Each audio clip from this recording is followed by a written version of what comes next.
it will not see the light of day. As you described me earlier, that I speak my mind. Speak your mind. Within the reading of Article 145 of the Constitution, the procedure of impeaching a president, current president and future president, which is provided for any member to use his right. The threshold is very high according to the framers of the Constitution. And I say, you know, when a member of parliament or a coalition says they are going to impeach the president, in my opinion, they must have done a serious homework, and they must know they will take that to the last leg.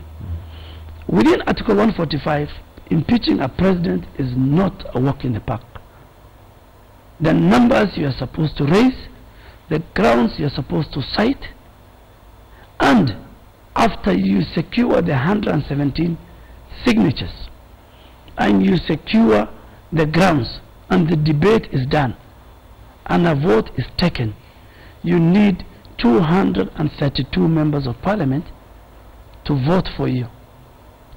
In the current numbers in the National Assembly, well, from where we sit at the Jubilee Coalition, our 217 members, we are not convinced. I mean, President Uhuru Kenyatta, in his 2 years of leadership, I mean, he has done, in my opinion, what was not done in 50 years in his father's government, like in what? President